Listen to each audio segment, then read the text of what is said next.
Well, good morning and welcome, or whatever time of day or night it is uh, where you are located in space time at the moment you're watching this.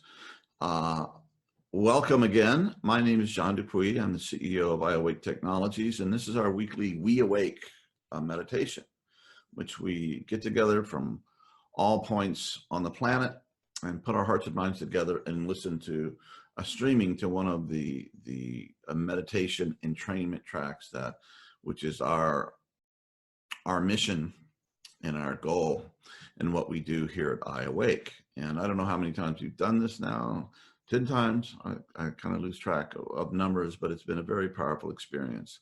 And just appreciate everybody showing up, and the collective energy and the experience has been truly life affirming and beautiful and spiritual, and really good for times like these. And I think, everybody thinks they're living in special times, but we are really living in special times, I believe. So things are just happening fast.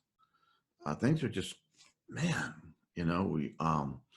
we've had such a journey into the shadow, at least in the United States, in my country, the last 4 years of Donald and all his nonsense, and the reckoning of our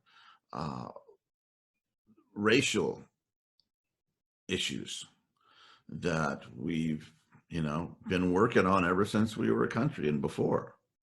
So hopefully we'll make some progress and get it more right. But one of the things that I'm aware of in the way that I think, coming from an integral perspective, is that we've done a lot of the legal work, groundwork. Obviously, slavery was abolished in name. It was picked up under Jim Crow and other ways in the South for many, many years, and started to break apart in the 50s with the heroic civil rights folks. And then with Dr. Martin Luther King and the Civil Rights Bill of 1964, then I think the next one was 68, a lot of the legal foundation was set. So there's been a lot of work in, say, the lower right quadrant, the kind of the legal structure. I'm sure there's more to be done, but a lot of that is you can't own people anymore, okay, legally. And everyone has a right to same treatment under law. However, what you can't change by legislation is the interior beliefs and states of people. And I think in any approach to dealing with any issue, you have to account for that. And how do we transform ourselves? How do we work through our shadow issues? How do we become aware of our shadow issues? There's a lot of ways of doing it, but an essential way is by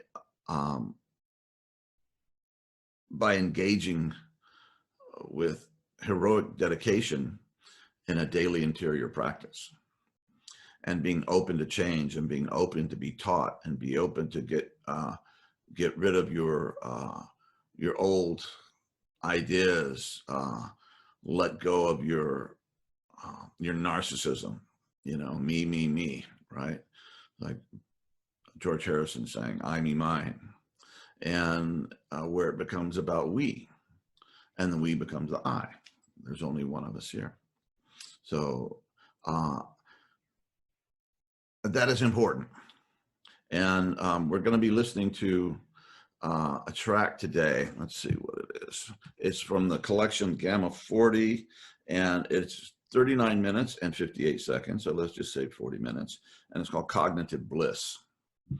And gamma is a really, really interesting brainwave. And it's really high amplitude, very fast. And, as the progression of brain entrainment technology went, we started with kind of changing to alpha, and beta was kind of up here. This is kind of our runaround, multitasking monkey minds, I use a Buddhist term. And then under that, you had alpha, and then theta, then delta, and then epsilon, and Yeah, that's kind of how it went, just progressively lower and lower states. Well, gamma is really fast. It's way up there, it's rocking out.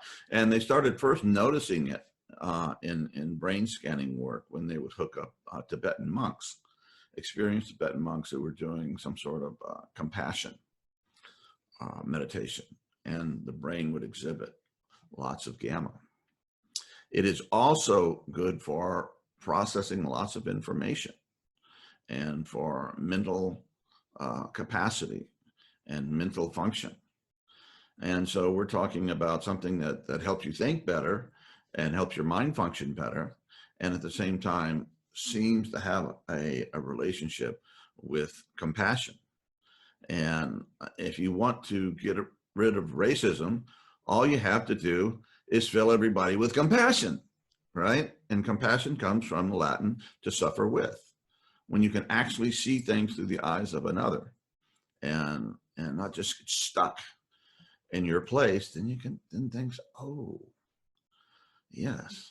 And then again, as the Beatles says, you know, I am you, or you are me, and we are all together, right? And we get to that level in our psyches where we become truly connected, and we can begin to feel what it is like, and therefore, you know, you behave better. There was a Asimov, I think, a science fiction writer who these aliens came to Earth, and they wanted to teach humans about bullfighting. Okay, and so they had their space vehicle, their flying saucer, whatever it was, over a bullfighting stadium, and every time, you know, they'd stick the little picadors things into the bull, or they'd wound the bull, all the humans would feel it, the same thing the bull was feeling. Well, you might have guessed what happened. Bullfighting was out, okay? And so they started treating bulls really well. So yeah, maybe we need that, and maybe this practice that we're doing today can open our hearts to be able to suffer with and feel the feelings of the afflicted and the feelings of the afflictors, and kind of work this stuff out. Because to do this in a way that's lasting and true, and that is loving and inspiring, it's going to take inner change and transformation. And here at WeAwake, that's what we do. Okay, we work on ourselves and we create tools to help others on the same journey. So I think that's probably enough to get us rocking.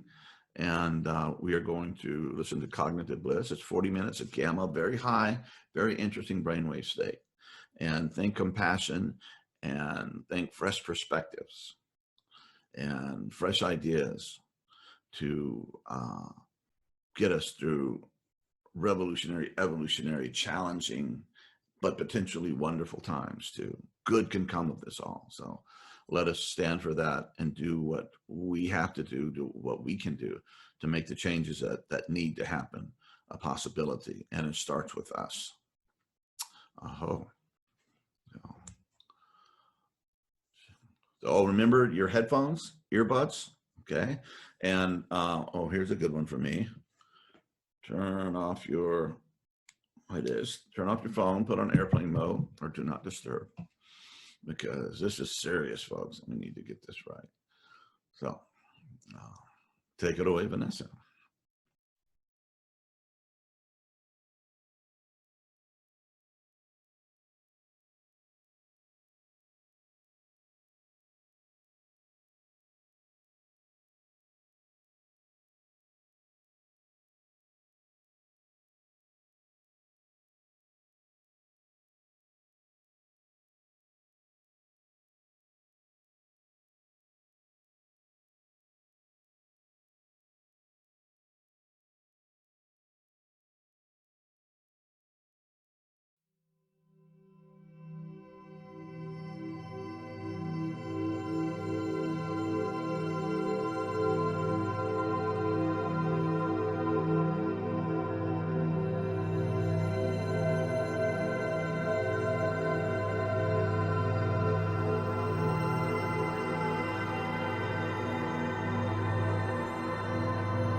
Well, um, welcome back, but you never went anywhere. Uh, what a gorgeous piece of music that is, huh? I haven't listened to that in a while. It's Elise Busta, Deep Bow, tremendous, tremendous track. Yeah, and that's Gamma 40. Let's see. Yeah, it consists of, the whole collection is Blissful Cognition, almost 10 minutes, to Blissful Cognition, 20 minutes, and 3 is when we listen to Cognitive Bliss. So if you like that, and yeah, you need to add that to your library of transformational tracks. Anyway, Gamma 40, Elise Busta.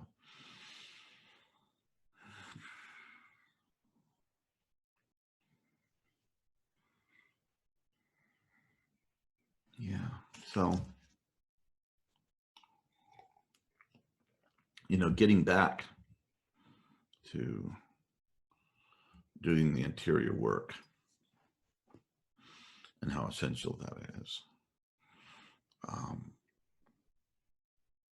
We just recently, and maybe some of you with us today, participated in our, we had a virtual online Vision Quest experience.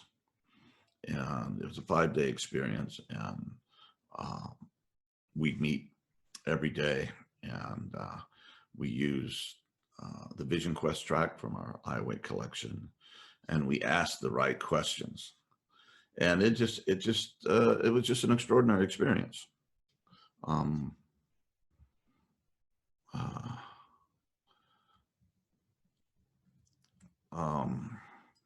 To use Christian terms, it was kind of Pentecost-like. I mean, the spirit was just thick, and it was well, I had a lot of experience vision questing myself, and putting people on vision quests, and just, it's been a passion of my life.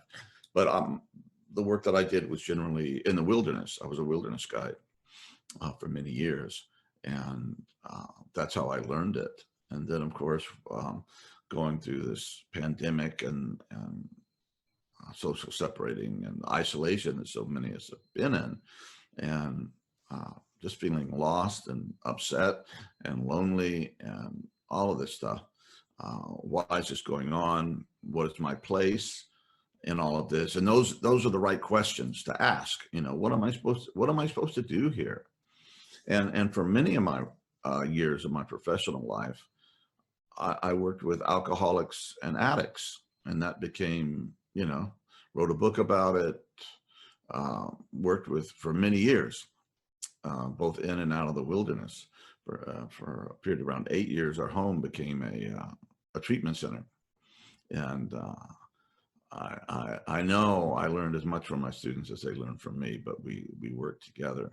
But it came really clear, and of course, it was always clear in my life that I needed to find out what I was here to do. Did I have a mission? Did I have something to contribute? And again, being a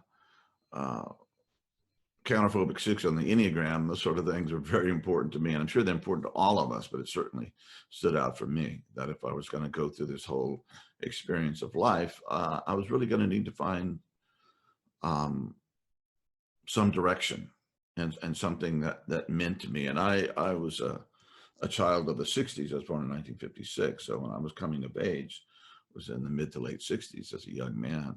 And back then they had a television campaign, which was to get a good job, get a good education. And that's still, it's pretty good advice. But at that point, it really didn't feel, it's like, what? And there was a song by Steppenwolf, a band that I really loved back in the 60s and early 70s, I guess. And they had this song called, I forget what it's called, but the lyrics, some of the lyrics went like this: they'll call you when you're 6 years old and drag you to the factory. For 18 years, you rack your brain and drown in self-security. Then you're free. 40 years, you work to chase a dollar sign so you can die in Florida at the pleasant age of 69. Oh my God, what a complete empty bummer, right? And anyway, that my adolescent angst and rebellion, I had to find uh, something worth giving. And so I struggled with that, and did a few wrong turns, missed the turn off a couple of times, and hit some really strange detours. But eventually I got there. But it was also clear in my work with addicts and alcoholics that, if you're going to go through this whole thing, the day by day being sober, and day by day, getting your life together, and all the dedication and hard work and support that requires, that it really helps if you know why you're doing it, and so if it's for your family, well, that's a great one. So before you take that drink, and if you're an addict or an alcoholic, you can't do that. Other people may be able to have a drink and go on, but if you're alcoholic, you can't. And you start drinking, one's too much, and 1,000 won't satisfy that thirst, and it just keeps going. But if you have a reason, no, I'm here to take care of my family. I'm a husband. I'm a wife. I'm whatever that relationship. I'm a son, a daughter, and is this drink, when I do this, is this gonna, help or hurt my family? Well, it's gonna hurt, obviously. So I guess I'll forego that temporary buzz and that warmth or whatever that feeling is, and take a drink or inject a, heroin or snort, whatever. Is there something to keep you from doing that? Is there something that can allow you to defray your instant satisfaction that leads to long-term hell, to that which is hard initially, but leads to long-term peace and satisfaction and fulfillment, and a life well lived, so that you can be okay with who you are and what you've done, and recognize, you've made a lot of mistakes and you're full of faults and everything, but that's okay, because when we can examine ourselves under the bright and even compassionate light of reality, it certainly gives us more compassion for others when we realize our own faults and our own failings and our own weakness and our own struggles. So so that became very important, my work with alcoholics and addicts. And if you want to read my book, it's on Amazon. You can get it electronic version, whatever it's called, Integral Recovery. And that's one of the things that it covers, is finding purpose and finding meaning. Well, anyway, getting back to our first online virtual vision quest, which I've never heard of before. There's a lot going on the internet I haven't heard of, but I have heard of that particular thing. And it worked famously. And the interesting thing that really emerged, while the vision quest is you can have support. You can have a medicine person that prepares you, and in the native tradition, there's like a whole year of getting ready for it in the Plains Indian, the Lakota, and the Cheyenne, what I'm most familiar with. So you're ready to go on the vision quest, and you're out there, with a great spirit, alone. And but you're not alone. Not for a minute are you alone. All kinds of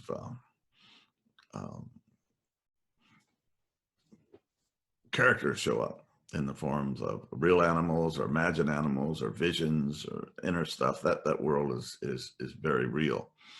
And we really it was very interesting. We come from a largely monotheistic culture, right? One God, You know, you can say the Trinity. Well, anyway, let's not get into that. But yeah, basically one God, whether it's Judaism or Christianity or Islam. And that's where we come from in the West. But prior to that, there was paganism, and they had all kinds of gods. And prior to that, there was shamanism, and everything had spirits. And so when we get into this vision quest mode and go into the interior, into the dream life, we find that all those gods and goddesses and power animals and things are still there. They're still in our psyche. You know, our ancestors weren't just making this stuff up. They were actually having encounters with this, you know. And when you become under the sway of a particular god, maybe the god of music when it's coming through you, or if you're a warrior, you know, you're full of Aries and the war god and all the stuff. I mean, there's these feelings of actual something different than you taking over and coming through you, and those are sacred encounters. So on this quest, we began to kind of find that world. And one of the things I say, and when you decide to go on the vision quest has already begun. So start paying attention. All right. And things will happen. And we would get together and we would share about our experiences, and people would ask questions, and they started sharing the things that were showing up for them on the outer world and the inner world. And what they shared was so powerful that it became part of our collective experience. And the responses and the connections that were made were superlative, just very powerful. You know, and we're used to getting a lot of that stuff for WeAwake. We get you know, emails and stuff from people all the time expressing gratitude and talking about these really dramatic shifts that are happening.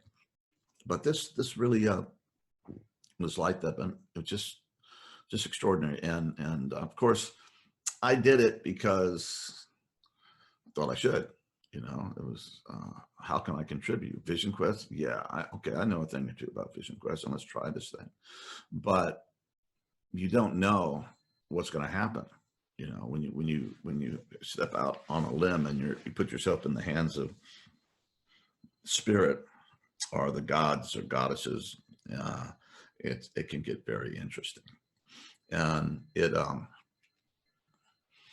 certainly was a powerful experience for me. Somebody once said it, when you're pointing a finger at somebody, you got like 3 coming back at you. So I would, you know, get up and I would pray and meditate, preparing to do the talk that day, and conduct the meeting, the Vision Quest meeting, before people went off and did their own individual work. And it was yeah, it was extraordinary. It was really good. And as I said before, we just lost our longtime friend and companion, dog Lucy, who spent at least 12 years with us. And I don't think you can be closer to an animal than I was with Lucy. And so I was dealing with that tremendous loss. Lucy got cancer, and you know, then she got sicker and sicker. Then it was time at the end. We brought her back to Utah so she could, you know, die at home. And when she died, we put her down because the cancer was taking over her whole body, and she was surrounded by those who loved her, and on the front, in her front yard, and the grass she loved, and the neighborhood she loved, and the wilderness she loved. It was right there. And yeah, a very, very, very moving experience. But it was part of doing the meaningful work where I felt I was being used as an instrument to help others. That really helped me get through that experience, and keeps me doing here.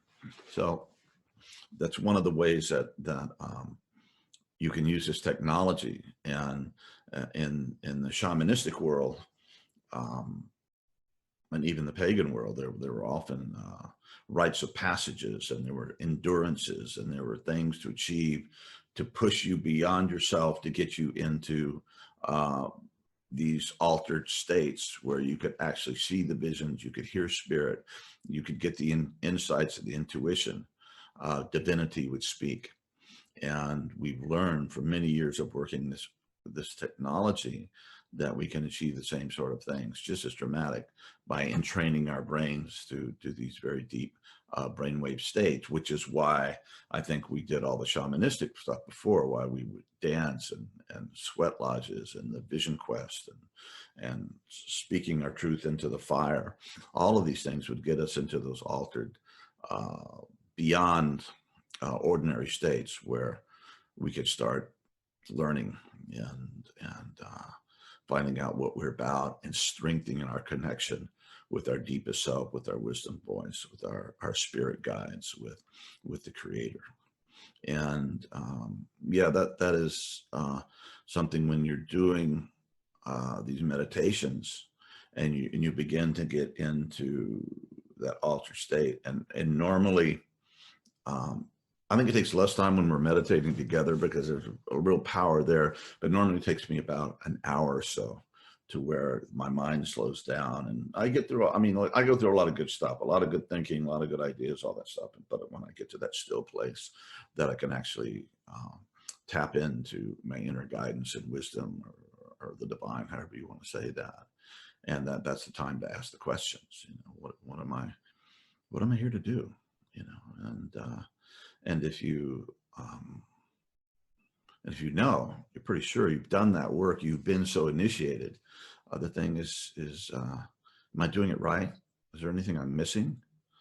You know, how can I be of greater service? Is there anything I need to clean up in my own act so I don't get in the way of this sacred mission that I've been given to? So, yeah, go deep, still the mind, and ask the right questions and wait with patience and humility and gratitude for the answers, and they will show up. And it can show up in just knowing, just, okay, I've had that one happen a few times in my life, where just boom. It's not a audio voice. It wouldn't register on an equalizer, but it's just as powerful. This is what you're supposed to be doing, or you're done with this, it's time to move on. Or you can have a vision, you can have a dream, you can have apparitions and animals, real or in the inner world, show up and guide you on your way. And when that happens, it just changes everything. Once you realize that you're on the path and that you're not just in it yourself, but there's some sort of order and intelligence in the universe that actually seems to be guiding you in your life, is like, dang, I guess I matter and I got something to do. So I better not blow this, and I better take it pretty seriously and with a great deal of humility and whatever I lack, then I'll work on it. And if it's scary, then, you know, Creator, give me the courage to walk this path in a good way, and whatever else it might be. But that is a deep path, and that is a meaningful path. And when we begin that journey, it changes the quality of everything. Like the Zenni say, before enlightenment, chop would carry water. After enlightenment, chop would carry water. Well, you're still doing a lot of the same things, but it is different, trust me, when we have become initiated. So all that to say is, go deep in your practice. Do it daily. If the hunger is there for enough for you to do that kind of discipline, interior work, and if you don't have that hunger yet, ask for it. Okay, ask for the help and the support you need, interior wise or exterior, if you have friends or a community that can support you in that also, because there's no reason to be lost without purpose and just bouncing about in a random way, walking in the darkness. We don't have to, because there's light inside of us that can be cultivated and can be